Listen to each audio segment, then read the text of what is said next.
বিসমিল্লাহির রহমানির রহিম। আজকে তোমাদের ওয়েট ভলিউম রিলেশনশিপের এই যে লেকচার 5টাতে তোমাদের এক্সাম্পলের 3.3 3.4 এর যে ম্যাথ দুইটা আছে, দেখো এখানে একটু ভিন্নভাবে ম্যাথগুলো করা আছে, যেটা বোঝা তোমাদের জন্য একটু ডিফিকাল্ট হয়তো। তো আমি এমন ভাবে বোঝানোর চেষ্টা করব যে তুমি একদম ফ্লুয়েন্টলি কিভাবে অ্যাপ্রোচ করতে পারো প্রবলেমগুলোতে। আচ্ছা, দেখো আগে প্রবলেমটা দেখে নাও। আমার কাছে বই আছে সামনে, তোমরা সামনে বই রেখে আমি রিকমেন্ড করবো যে বইটা সামনে থাকবে, তারপর আসলে প্রবলেম গুলো সলভ করবে। আচ্ছা দেখো, এখানে পোরোসিটি দেওয়া আছে, স্পেসিফিক গ্র্যাভিটি, ময়েশ্চার কন্টেন্ট। বলছে যে কতটুকু ওয়াটার অ্যাড করতে হবে 10 মিটার কিউব সয়েলের জন্য ফুললি স্যাচুরেটেড।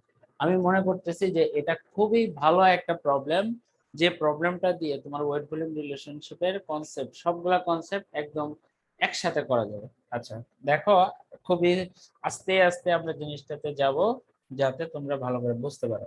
দেখো, তোমরা আমার সাথে ফলো করো যে থিংকিং প্রসেসটা কেমন হওয়া উচিত। আচ্ছা, এখন প্রথমত দেখো যে এখানে কি কি দেওয়া আছে। তাহলে আমরা এখানে যা যা দেওয়া থাকবে সেগুলো ডান পাশে লিখবো, যে এই জিনিসগুলো দেওয়া আছে। তারপরে আমরা বেসিক্যালি প্রবলেমটা সলভ করা শুরু করবো। দেওয়া আছে হচ্ছে, দেখো পোরোসিটি দেওয়া আছে 0.4।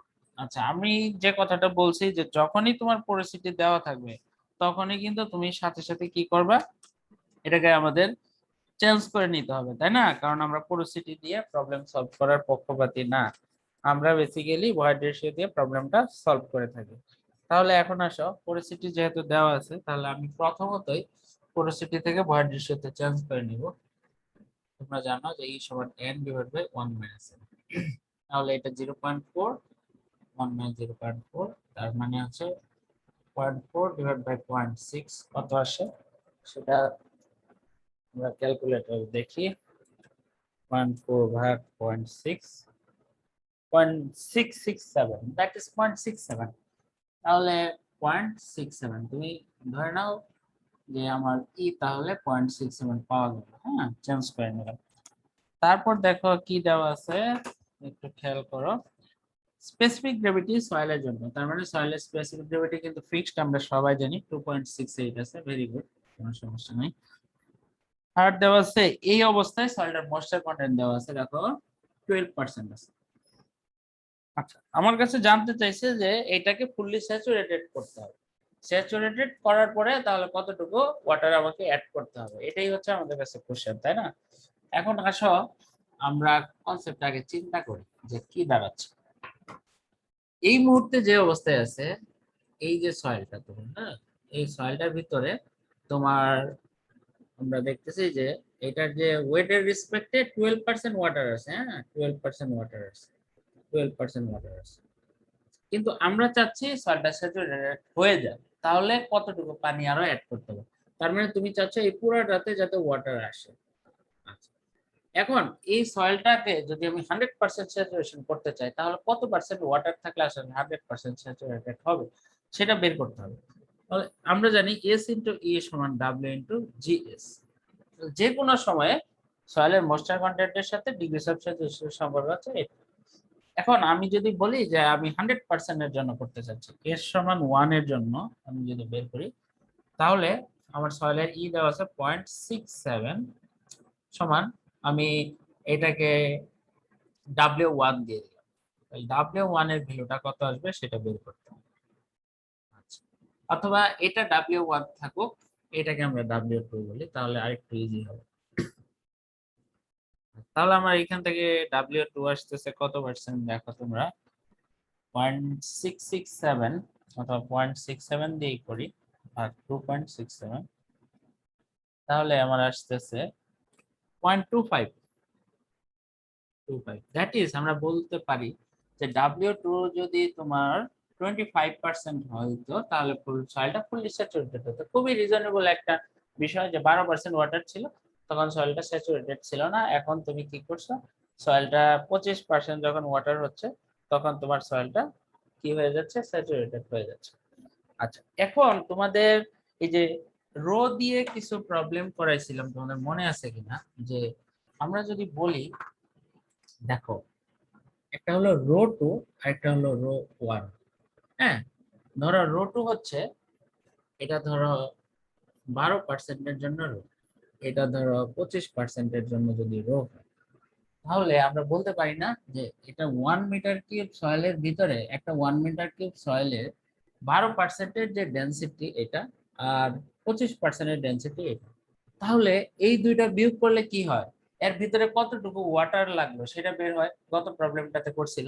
তাহলে এই দুইটা যদি বিয়োগ করি তাহলে আমরা বলতে পারি যে এই বিয়োগফলটা হবে 1 মিটার কিউব সয়েলের 12% থেকে ময়েশ্চার কন্টেন্টটাকে আমরা 25%-এ উত্তীর্ণ করতে যতটুকু ওয়াটার লাগবে তার ফলাফলটাই হচ্ছে এটার বিয়োগফল। ঠিক আছে। আচ্ছা, এখন তোমরা সেটাই আসলে আমাদের চিন্তাটা মাথায় হয়ে গেল যে এইটা করব আমরা, তাহলে এখন সেটা বের করার চেষ্টা করতে হবে আমাদের। আচ্ছা, এখন আমরা যদি রোটা বের করি, আমাদের রো এর ইকুয়েশন কি ছিল তোমাদের মনে আছে কিনা, যে রো সমান ছিল জিএস রো ডাব্লিউ divide by 1 plus e into 1 plus ডাব্লিউ। এটা ছিল আমাদের ইকুয়েশন, তোমরা মনে করে দেখো এটা ছিল ইকুয়েশন। এখন আমি 12%-এর জন্য ওটা আগে বের করে ফেলি। তাহলে আমরা যদি বলি যে রো 12%, এটা তুমি যদি নিজের মতো করে করতে পারো, অথবা আমি বলি কি রো 1 বের করো, এটা সহজ হয়। হ্যাঁ, রো 1 সমান, তাহলে জিএস তো সাইলের জন্য ফিক্স 2.68, রো ডাব্লিউ 1000, হ্যাঁ, divide by 1 plus e 1 plus 0.67, আর 1 ইন্টু ডাব্লিউ মানে 1 প্লাস 0.12। এটা একটা পেয়ে গেলাম, এখান থেকে একটা ভ্যালু চলে আসবে, এটা হলো 12%। ঠিক একইভাবে আমি যদি রো 2 বের করি, তার মানে এটা হচ্ছে তোমার 25%-এর জন্য, তাহলে 2.68 into 1000 divide by 1 plus 0.25 into 1 plus 0.25। আচ্ছা দেখো, তাহলে এখান থেকে রো 1 আসবে, রো 2 আসবে, তাই না? তাহলে তুমি এখন ক্যালকুলেশন করো, দেখো বইয়ের সাথে আমরা কিন্তু প্রসিডিউরটা মিলবে না। হ্যাঁ, তোমরা একদম বেসিক থেকে চিন্তা করতেছি আমরা। 1000 ডিভাইড বাই 1.67 ইন্টু হচ্ছে 1 প্লাস 0.12। আচ্ছা, এই ভ্যালুটা আসতেছে 1797.36, 1797.36। ওকে, আর এটাই যদি 25% হয়ে যায় তাহলে এটা 0.25 হয়ে গেলে আমার এটা আসতেছে 2005.98, 2005.98। দেখো এগুলা কিন্তু কেজি পার মিটার কিউব, এটাও কিন্তু কেজি পার মিটার কিউব। তাহলে আমরা এখন বলতে পারি যে 1 মিটার কিউব সয়েলের জন্য, ফর 1 মিটার কিউব সয়েলের জন্য আমরা বলতে পারি যে তোমার চেঞ্জ ইন যে ময়েশ্চার কন্টেন্ট, হ্যাঁ, এটাতেই কিন্তু 100% ছিল, ভুলে যাবে না, এটাতে 100% ছিল, আমরা বের করে নিয়ে এসেছি। তাহলে 1 মিটার কিউব সয়েলের জন্য ফুললি স্যাচুরেটেড করতেছ 12% থেকে তুমি ফুললি স্যাচুরেটেড করতেছ, দ্যাট ইজ এস সমান 1, দ্যাট ইজ ডাব্লিউটা তুমি 25%-এ নিয়ে যাচ্ছ, তখন কতটুকু ওয়াটার লাগতেছে এই দুইটার বিয়োগফল। তাহলে 2005.98 মাইনাস 1797.36 যেটা ছিল সেটাই। তাহলে এটা তুমি এখন বিয়োগ করো, 2005.98 মাইনাস 1797.36, তাহলে দেখো সেই ভ্যালুটা পাওয়া যাচ্ছে 208.62, এত কেজি পাওয়া যাচ্ছে। তাহলে এখন আমার 10 মিটার কিউবের জন্য বের করতে বলছে, তাই না? তাহলে 10 মিটার কিউবের জন্য যদি বের করো, তাহলে ফর 10 মিটার কিউব জন্য জাস্ট 10 দ্বারা গুণন করো, তাহলে 6.2 এত কেজি ওয়াটার আমার অ্যাড করতে হবে। দেখো বইয়ের আনসারে আছে 2070। আচ্ছা, এখন আমরা ওই যে ফ্র্যাকশনটা যেহেতু কম বেশি নিছি তাই সেই কারণে ভ্যালুটা একটু চেঞ্জ আসছে। তোমরা যদি ডিজিট গুলা আরো বেশি নাও তাহলে একই ভ্যালু আসবে। তো আশা করি তোমাদের এই বইয়ে যেভাবে ম্যাথটা করা আছে 3.3 এর চেয়ে অনেক অনেক সহজ হয়েছে তোমাদের এই প্রবলেমটা করা। এখন আসো আরেকটা প্রবলেম, আমরা 3.4 এ যাচ্ছি। এটাতে দেখো কি আছে আর কি বের করতে বলছে, একটু খেয়াল করো। এটাতে ভেরি স্ট্রেট ফরওয়ার্ড, একটা স্যাচুরেটেড সয়েল, এটা has a dry unit wait দেওয়া আছে, ইউনিট কিন্তু চেঞ্জ আছে, খেয়াল করো, পাউন্ড পার ফিট কিউব, তখন কিন্তু গামা ডাব্লিউ এর ভ্যালুটা 62.4 হবে, এই হলো পার্থক্য। ময়েশ্চার কন্টেন্ট দেওয়া আছে, এখন জানতে চাইছে গামা স্যাচুরেটেড, তারপরে হচ্ছে তোমার স্পেসিফিক গ্র্যাভিটি, আর হচ্ছে ভয়েড রেশিও, এই কয়েকটা জিনিস জানতে চাই। আচ্ছা, বইটা তোমরা কাছে রাখো, আমার কাছে বইটা আছে, আমি কি কি দেওয়া আছে সেটাকে রেখে দেই, তারপরে হচ্ছে আমরা প্রবলেমটা সলভ করব। আচ্ছা, একটা জিনিস খেয়াল করো, এটাতে দেওয়া আছে তোমার সয়েলের জন্য স্যাচুরেটেড ডেনসিটিটা দেওয়া, ইউনিট ওয়েটটা দেওয়া আছে, গামা স্যাচুরেটেড দেওয়া আছে, এটা হচ্ছে তোমার গামা স্যাচুরেটেড দেওয়া আছে হচ্ছে 103 পার ফিট কিউব দেওয়া আছে। আর কি দেওয়া আছে দেখো, এইখানের জন্য বলছে যে ময়েশ্চার কন্টেন্ট 23%, মানে 23% ময়েশ্চার কন্টেন্টে গামাটা স্যাচুরেটেড হয়ে গেছে। হ্যাঁ, তাহলে ডাব্লিউ যেটা দেওয়া আছে, এটা তুমি মনে মনে বলতে পারো যে এটা হলো ডাব্লিউ স্যাচুরেটেড, এটা হচ্ছে 23%। হ্যাঁ, এখন তাহলে আমার যেটা বের করতে হবে সেটা হলো গামা স্যাচুরেটেড তো দেওয়াই আছে। হ্যাঁ, আচ্ছা, এ স্যাচুরেটেড সয়েল, আচ্ছা, ও সরি, এটা গামা ড্রাই দেওয়া ছিল, সরি, এটা গামা ড্রাই দেওয়া ছিল, আমরা খেয়াল করিনি। আর এই সয়েলটা তোমার হচ্ছে 100% স্যাচুরেটেড হবে 23%-এ যদি আমরা যাই তখন। এখন তাহলে এটার জন্য আমাদের ইকুয়েশন কি, আমরা তার মানে আমরা গামা বের করতে যাচ্ছি। হ্যাঁ, গামা গামা স্যাচুরেটেড সেটা আমাদের মনে মনে থাকলেও হবে, কোনো সমস্যা নেই। তো নরমালি গামা সমান কি, গামা ড্রাই ইনটু 1 প্লাস ডাব্লিউ, এটা কিন্তু আমরা জানি, গামা সমান গামা ড্রাই 1 প্লাস ডাব্লিউ। তাহলে এখন আমরা যদি বলি যে আমাদের এই সয়েলটার জন্য গামা ড্রাই দেওয়া আছে 103, হ্যাঁ, আর এটা 23% যখন ময়েশ্চার কন্টেন্ট, তখন এই গামাটা কি হয়ে যাবে, গামা স্যাচুরেটেড হয়ে যাবে। তুমি যদি শুধু এই গামাটা বুঝো তাহলে কষ্টটা অনেক কমে যায়। হ্যাঁ, গামাটা কখন, এই ডাব্লিউ চেঞ্জ হয়ে গেলে গামাটাও গামা স্যাচুরেটেড হয়ে গেল, যেহেতু 23% সয়েলটা 100% স্যাচুরেটেড হয়ে যায়। তাহলে দেখো আমার কত আসতেছে, 1.23 ইন্টু 103, তাহলে তোমার গামা স্যাচুরেটেড হচ্ছে 126.69, এটা বের হয়ে গেল। হ্যাঁ, তোমার গামা স্যাচুরেটেডটা বের হয়ে গেল এখান থেকে। আচ্ছা, এখন আসো, স্পেসিফিক গ্র্যাভিটিটা জানতে চাইছে আর ময়েশ্চার কন্টেন্টটা জানতে চাইছে, সরি, ভয়েড রেশিওটা জানতে চাইছে। এখন আমাদের হাতে কিন্তু ওই যে গামা ড্রাই আছে। হ্যাঁ, গামা ড্রাই যদি থাকে তাহলে তুমি কি করতে পারো, দেখো, গামা ড্রাই সমান আমি জানি GS gamma W divide by 1 plus E, এটা আমরা জানি। কিন্তু এখানে প্রবলেমটা কোথায়, তুমি জিএস ও জানো না, ইও জানো না, তাই না, দুইটা একসাথে তো বের করা যাচ্ছে। এর জন্য আমাদের একটা অক্সিলিয়ারি কিন্তু ইকুয়েশন আছে, সেটা হচ্ছে এস ইন্টু ই সমান ডাব্লিউ ইন্টু জিএস, এটা আছে না, এটা কিন্তু আছে।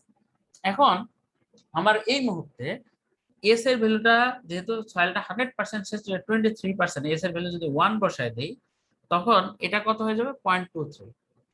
হ্যাঁ, কারণ 23%-এ আমার সয়েলটা স্যাচুরেট হয়ে গেছে। তাহলে এই সয়েলটার জন্য এটা কিন্তু সত্য। হ্যাঁ, এটা সত্য। তাহলে ওই যে যারা ইন্টারমিডিয়েটে পড়ে আসছে যে দুইটা ইকুয়েশন দুইটা আননোন, তাহলে আমরা বলতে পারি যে এটা একটা ইকুয়েশন হতে পারে, এটা আরেকটা ইকুয়েশন হতে পারে, দুইটা ইকুয়েশন দুইটা আননোন, সলভ করা যায় খুব সহজে। অথবা যারা এটা বুঝো না তারা বলতে পারে যে আচ্ছা, ই তো জানতাম না, তাহলে এখানে রিপ্লেস করে দিই, তাহলে একটা আননোন থাকে, তাহলে বের হয়ে যায়। হ্যাঁ, এটাও কিন্তু চিন্তা করতে পারো, কোনো সমস্যা নেই। আচ্ছা, তাহলে এখান থেকে গামা ড্রাই ছিল 103 ইকুয়াল টু জিএস টা আমি বের করব, গামা ডাব্লিউ হচ্ছে তোমার 62.4 হবে, যেহেতু আমরা তাহলে পাউন্ড পার ফিট কিউবে যাচ্ছে, তাহলে 1 প্লাস 0.23 জিএস। তাহলে বাকি কাজটা এখন জাস্ট হচ্ছে তুমি রিপ্লেস করে নিবা, তাহলে জিএস বের হয়ে আসবে এখান থেকে। জিএস এর ভ্যালুটা চলে আসলো তোমার, আমার জিএস আসছে 2.66, ক্যালকুলেটরে জাস্ট ইন্টারচেঞ্জ করে নিবা 2.66। এবার আসো, আমি কিন্তু এবার জিএস জানি, এখন ই বের করতে হবে। হ্যাঁ, ই বের করা এখন আরো সহজ হয়ে গেল। কিভাবে, আমরা জানি গামা ড্রাই সমান GS gamma W divide by 1 plus E. এখন তো তুমি সবই জানো, তাই না, এখন তো তুমি সবই জানো। দেখো, একই ইকুয়েশন বারবার ইউজ করা হচ্ছে। হ্যাঁ, একটু টেকনিক্যালি হ্যান্ডেল করলেই হয়। 103 সমান 2.66 ইন্টু গামা ডাব্লিউ হচ্ছে তোমার 62.4, ফর 1 প্লাস ই। তাহলে এখানে সলভ করে ফেলবা। ই এর ভ্যালুটা কত আসে দেখো, ই এর ভ্যালুটা এখান থেকে সলভ করবে আসবে 0.64। আচ্ছা দেখো, এটা কিন্তু আমরা বিভিন্ন ভাবে সলভ করতে পারি। আমি একটা অ্যাপ্রোচ ফলো করছি, তুমি আরেকটা করতে পারো যদি আন্ডারস্ট্যান্ডিং থাকে ভালো। যেমন ধরো, এটা তো তুমি তো জিএস বের করে রাখছিলা তাই না, তুমি কিন্তু চাইলে এই যে এস ইন্টু ই সমান ডাব্লিউ ইন্টু জিএস টাও আরেকবার ইউজ করতে পারতে। হ্যাঁ, কিভাবে? এস তো 1 জানাই আছে, ই বের করতে চাচ্ছিলাম, তাহলে 0.25 ইন্টু 2.67, এটা দিয়েও কিন্তু 2.66, এটা দিয়েও কিন্তু খুব সহজেই বের করা যায় তাই না। সেই একই রেজাল্ট আসবে, 0.6 করে আসবে, কোনো সমস্যা নেই। সো তোমরা যেটা বুঝতে পারলা যে দেখো আমাদের হাতে কিন্তু ফ্লেক্সিবিলিটি আছে। হ্যাঁ, একই ইকুয়েশন বারবার ইউজ করা, বিভিন্ন জায়গায় ইউজ করা, ফ্লেক্সিবিলিটি আছে। তো আশা করি তোমাদের এই দুইটা প্রবলেম খুব সুন্দরভাবে বোঝা হয়েছে। আর যদি ভালো লাগতে থাকে তাহলে তোমরা লাইক এবং সাবস্ক্রাইব করতে পারো। ইনশাল্লাহ সামনে আরো ভালো কিছু আসবে। সবাই ভালো থাকো, আল্লাহ হাফেজ।